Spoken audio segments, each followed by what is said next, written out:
Video skip பண்ணிடாதீங்க. போரை பற்றின முக்கியமான ஒரு தகவலை உங்களுக்கு சொல்லித்தரேன். நம்ம கஸ்டமர் வந்து 3 HP 30 ஸ்டேஜில் 700 அடிக்கு எரெக்ஷன் பண்ணியிருக்கு சிங்கிள் ஃபேஸ் போர்வெல் மோட்ரு வந்து தண்ணி எடுக்கல அப்படின்னு சொல்லி கூப்பிட்டுருந்தாங்க.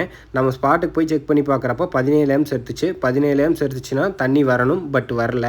இதுக்கு ரீசன் என்னென்னா பைப் ஏதாவது குழிக்குள்ளேயே பிளாஸ்ட் ஆகி தண்ணி குழிக்குள்ளேயே போயிட்டுருக்கும். அதுதான் கம்ப்ளைண்ட்டு. நம்ம மோட்டர் வெளியே எடுக்கிறப்போ மோட்டருக்கு அடுத்த பைப்பே வந்து வெடிச்சிருந்துச்சு. ஸோ நம்ம அதை சேஞ்ச் பண்ணியாச்சு. இந்த மாதிரி பிரச்சனையாகிறதுக்கு மொத்தம் 3 ரீசன். ஃபர்ஸ்ட் ரீசன் வந்துட்டு பைப் வந்து கேஜ் கம்மியாக போடுறது, காசை மிச்சம் பண்ணுறதுக்காக பைப்போட கேஜை கம்மி பண்ணுறது. செகண்ட் ரீசன் அதிமட்டமான பேனல் போர்டு யூஸ் பண்ணுறது. அதாவது தண்ணி இல்லாத ஏரியான்னு தெரிஞ்சும் சிங்கிள் கான்ட்ராக்டரில் ஸ்டார்டிங் கெப்பாசிட்டி யூஸ் பண்ணுறது. ஸ்டார்டிங் கெப்பாசிட்டி எவ்வளோக்கு எவ்வளோ வேலை செய்யுதோ அப்போ தான் வந்து மோட்டரோட லைஃப் வரும். அப்போ தான் ரன்னிங் கெப்பாசிட்டி சார்ஜ் ஆகி உங்களுக்கு தண்ணி வெளியே வரும். அதுதான் இங்கே கம்ப்ளைண்ட்டு. அடுத்து நம்மளோட கெப்பாசிட்டர் போட்டு நம்மளோட பேனல் போட்டு வர வீடியோவை அடுத்த வீடியோவை நான் அப்லோட் பண்ணுறேன். தேர்ட் ரீசன் தண்ணி இல்லாத இடமா இருக்கலாம். அண்டு தேங்க்ஸ் ஃபார் வாட்சிங்.